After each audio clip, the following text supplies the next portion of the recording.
Good morning, everyone. I've been feeling sick and out of breath recently, like nauseated sick. And the reason for it is because I've been studying prophecy recently, and I find that the end of all things is at hand. So I've been filled with consternation and I'm overwhelmed by it, and I feel like I have to tell you. So before we get into this, I'm assuming that you understand Daniel chapter 2, 7, and 8, and Revelation 13. And if you don't, you're not going to understand what I'm saying. Okay. We're going to be studying from the King James Version Apocrypha. It used to be in the Bible, but it was removed in the 1800s. It used to be Old Testament, and then a selection of books called the Apocrypha, and then New Testament, all in the same binding. The Apocrypha was removed in the 1800s, okay? I'll be using the King James Version. I don't trust other translations of the Apocrypha. I've seen one, and it didn't even match what I had, okay? But if you do not believe that we should be studying the Apocrypha because, you think it's funny, then don't watch the video. It's very simple. This video is not for you. It's for people who are willing to accept the truth in whatever guise it may be presented, people that are open-minded and not narrow-minded, bigoted, and prejudiced. So just to keep that simple for you. So we're going to be covering this prophecy in 3 parts. First, we're going to cover the vision, which is chronological. The events being symbolized take place in the order seen in the vision. Then we're going to cover the interpretation that's given in chapter 12. Okay? The interpretation is not chronological. If you pay attention, you'll notice that it doesn't follow the same order of events as the vision does in chapter 11. Then we're going to cover the identification. We will go through the entire prophecy, the entire vision, and we will pin down and identify by name the powers that it's being talked about. Okay? So please pay very close attention when I cover the vision, which is right now, because this is in chronological order. You need to know the order of events. That is how this prophecy becomes so clear, because you can see, this happened, then this happened, then this happened. And once you hit so many things happening in chronological order, one after another and after another, then you start to be like, whoa, this is real. That's where you start seeing it put together, and you're like, wait a second, we have 9 pieces. Where's the other piece? And then I put a piece in there for you, and you're like, oh wow, this is intense. Okay, all right. So let's go ahead. Please pay very close attention. I don't want to repeat myself a million times. This is just very important that you give me 100% focus right now, okay? 2 Esdras chapter 11 verse 1, it says, Then saw I a dream, and behold, there came up from the sea an eagle, which had 12 feathered wings and 3 heads. And I saw, and behold, she spread her wings over all the earth, and all the winds of the air blew on her and were gathered together. And I beheld, and out of her feathers there grew other contrary feathers, and they became little feathers and small. But her heads were at rest. The head that was in the midst was greater than the other, yet rested it with the residue. Let's stop right there. So Ezra sees in a vision an eagle comes up from the sea. It has 12 feathered wings and 3 heads. Now, 12 feathered wings, in this vision, it's going to talk about wings and feathered wings. All these terms are interchangeable, okay? And you can see this pretty clearly. If you look at 2 Esdras chapter 11, verse 1, it says 12 feathered wings here. But if you look at 11, verse 22, it calls them, after this I looked, and behold, the 12 feathers. So the first one was 12 feathered wings. This one says 12 feathers. It's referring to the same stuff. It's very clear when we go through it, and you'll see it more as we go along. And then chapter 12, verse 16, it says, And this do the 12 wings signify. Doesn't even mention feathers. What 12 wings? Well, the 12 feathered wings, the 12 feathers. It's all interchangeable. So it's important that you understand that as we're going through this, okay? So this eagle comes up from the sea. It has 12 feathered wings. It has 3 heads. She spreads her wings over all the earth, and all the winds of the air blew on her. Winds of the air blew on her, okay? Verse 3, and out of her feathers, her 12 feathers, grew other contrary feathers, and they became little feathers and small. So there's 12 feathers, and then there's contrary feathers, which are later called under feathers, and we'll learn that there are 8 of them. So it's 20 feathers total, but we haven't read that verse that says that there's 8 yet, so we'll get to that. And then it says in verse 4, but her heads were at rest. That means they were asleep, okay? And the reason I say this is because later we'll find that they awake. Okay, so when it says that they're resting, that means they're sleeping, and later they awake. So that's what we've seen so far. Let's keep going. Verse 5, moreover I beheld, and lo, the eagle flew with her feathers, and reigned upon earth, and over them that dwell therein. And I saw that all things under heaven were subject unto her, and no man spake against her, no, not one creature upon the earth. So we see this eagle come up from the sea. It has these 12 feathered wings and these heads. The heads were asleep. It's got these other eight contrary or under feathers, okay? And then it says that this eagle flew and reigned upon the earth, and over them that dwelt therein, and everyone was subject to her, and no one spoke against her. A pretty powerful eagle, right? Okay.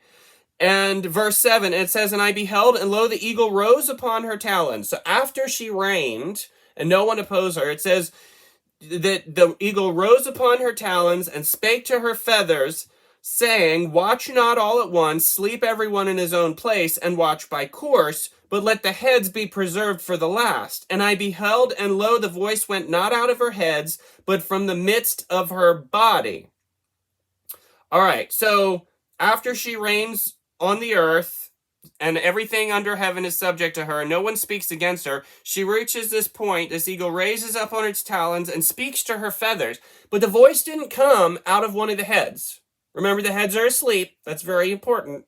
The heads are asleep, okay? It says the voice came from the midst of the eagle's body.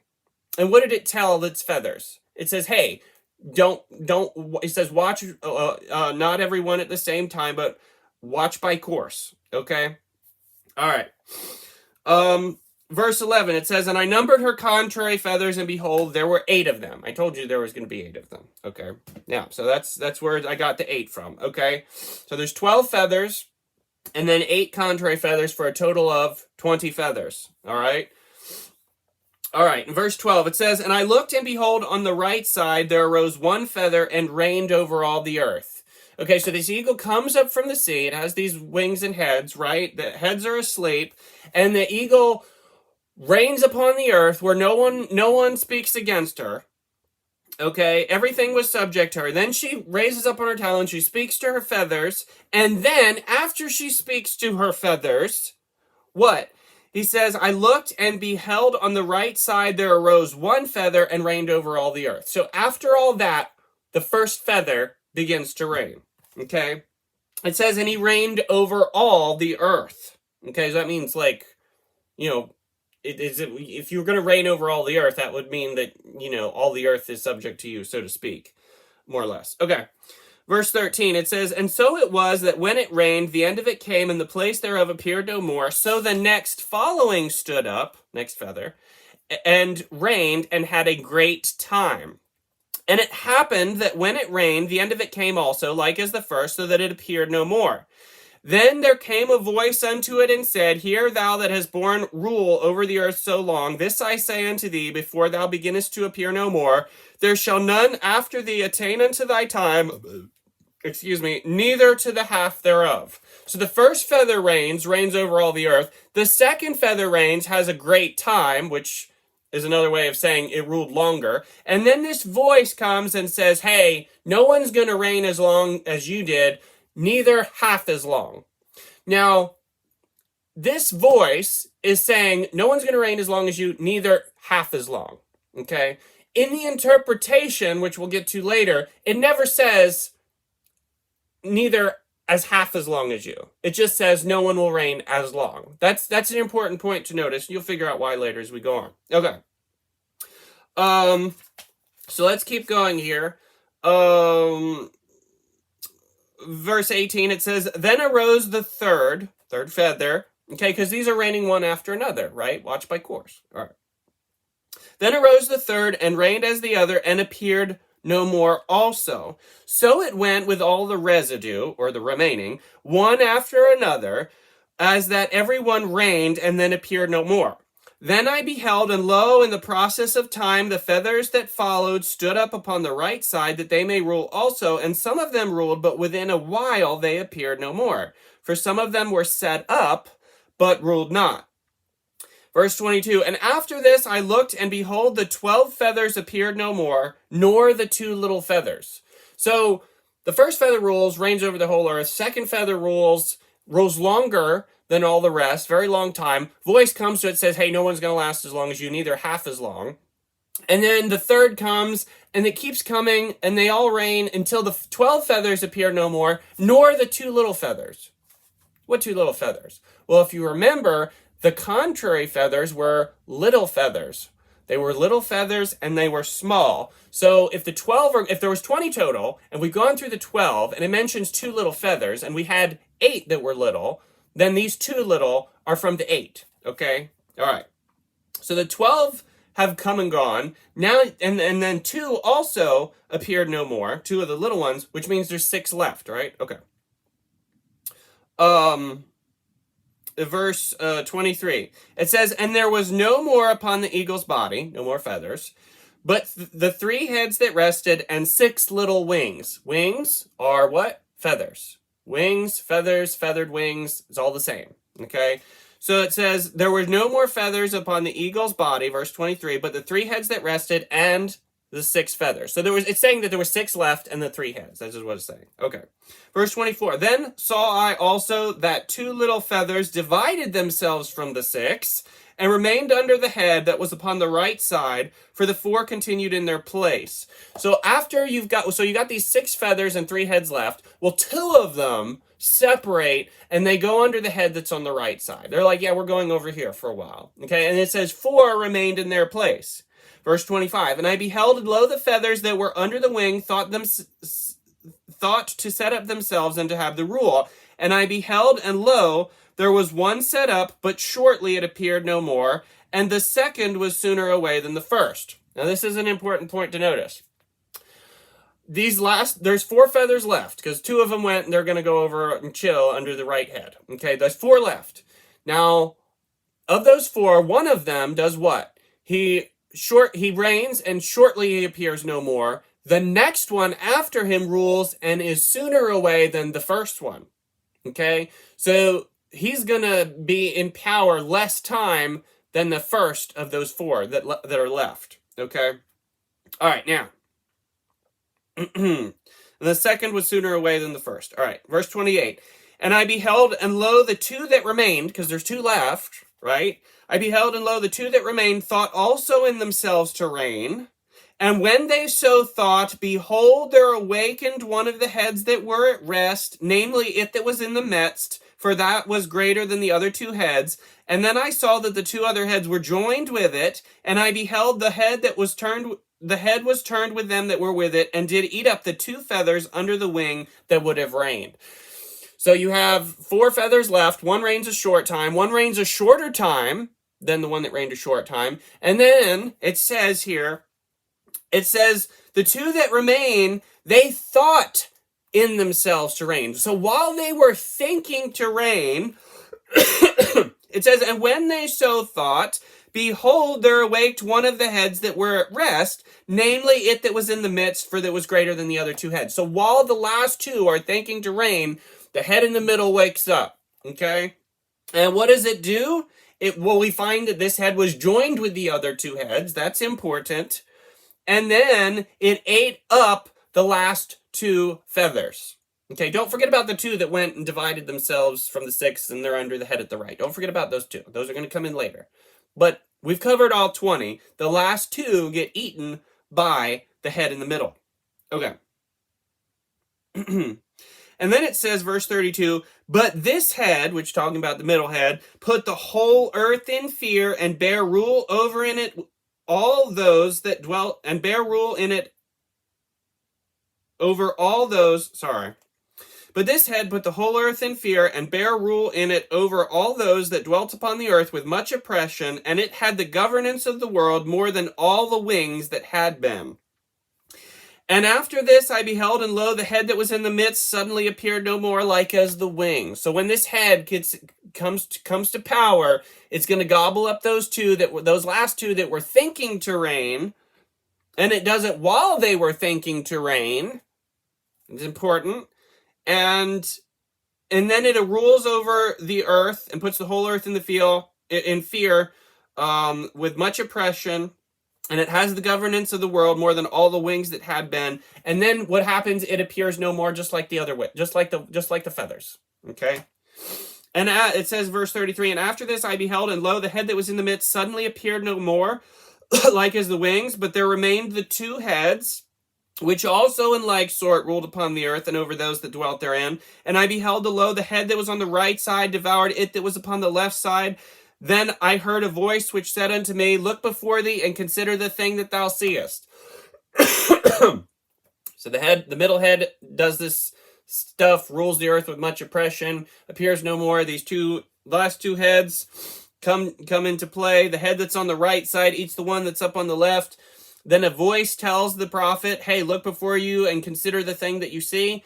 And I beheld, in verse 37, and lo, it was as a roaring lion chased out of the wood, and I saw that he sent out a man's voice to the eagle, and said, hear thou, I will talk with thee, and the highest shall say to thee, art not thou it that remainest of the four beasts whom I made to reign in my world, that the end of their times might come through them? Okay, so after the head that was on the right gobbles up the one that's on the left, the prophet looks and he sees a lion, as it were, chased out of a forest, and it speaks with a man's voice to the eagle, and he says, art not thou it that remains of the four beasts whom I made to reign in my world? When you say the four beasts that God made to reign in his world, what does that remind you of? Daniel chapter 7. And Daniel is mentioned by name in the interpretation. Okay? This is why I said you need to know Daniel 7. Okay? And in order to know 7, it helps if you know 2 and 8. But, all right, here we go. The lion keeps speaking to this eagle. It says, and the fourth came, the fourth beast, and overcame all the beasts that were past, and had power over the world with great fearfulness, and over the whole compass of the earth with much wicked oppression, and so long time dwelt he upon the earth with deceit.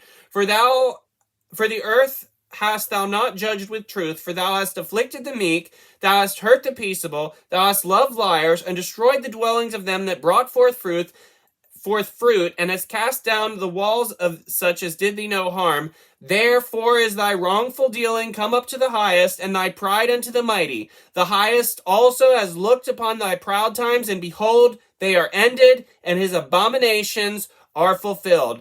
And therefore appear no more, thou eagle, nor thy horrible wings, nor thy wicked feathers, nor thy malicious heads, nor thy hurtful claws, nor all thy vain body, that the earth may be refreshed and may return, being delivered from thy violence, that she may hope for the judgment and mercy of him that made her. So, lion doesn't have the greatest things to say to this eagle, because this eagle's pretty wicked. All right? Chapter 12, verse 1, it says, and it came to pass while the lion spake these words to the eagle. So while the lion was speaking these words to the eagle, I saw, and behold, the head that remained, the head that was on the right, because the one on the right ate the one up on the left, right? The head that remained, and the four wings appeared no more. That was the last four, okay? And the two went unto it, and set up themselves to reign, and their kingdom was small and full of uproar. What two are these? Well, when we get to the interpretation, it will make it very clear that the two that divided themselves from the six and went under the head that was on the right, that's the two it's talking about. But you're not going to know that till we read the interpretation, so just trust me on that, and when we read it, I'll point it out. Okay? All right. Verse 3, and I saw, and behold, they appeared no more, and the whole body of the eagle was burnt, so that the earth was in great fear. Then I awaked out of the trouble and trance of my mind, and from great fear, and said unto my spirit, and then he says this stuff, and we'll read that here in a bit. All right. But you saw the vision. You saw what happened. You saw the chronological order of it, okay? Just right quick. Eagle comes up from the sea, has 3 heads, 12 feathered wings, 8 small contrary feathers or under feathers, all right? The heads are asleep. The eagle flies with her feathers, rules upon the earth, everything subject to her, no one speaks against her. Then the eagle rises on its talons, speaks to her feathers, the voice comes out of the midst of its body, it doesn't come out of the heads are asleep, right? And then, after that, there arose one feather, reigned over all the earth, so, world leader, and then the next feather came up and ruled longer than all the rest. And a voice speaks to it and says, hey, no one's going to last as long as you did, neither to the half thereof. Then there arose the third and the fourth and the fifth, all the way through the 12. The 12 appear no more, nor 2 of the 8, right? And then 2 divided themselves from the remaining 6. They went and chilled under the head that was on the right. The 4 remained where they were. One of them ruled a short time. The next one ruled a shorter time. When the last 2 were thinking in themselves to reign, the middle head woke up, gobbled up the 2, okay? It rules the earth with much oppression, but then that middle head also appears no more like as the feathers. And then what happens? The head that's on the right gobbles up the head that's on the left. And then the prophet looks and he sees a roaring lion, as it were chased out of a wood, speaks to the eagle, says, hey, are not you it that remains of the 4 beasts which I made to reign in my world? And you are very wicked and evil, you terrible eagle, and appear no more, that the earth may be refreshed.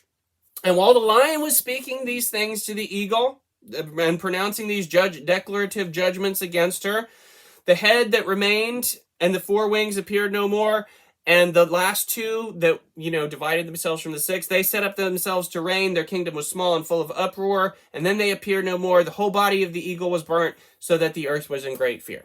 And that's the whole vision. Okay. Next, we're going to cover the interpretation that is given to this vision. Okay, but let's go ahead and read a couple things just so that way we can get up to that point.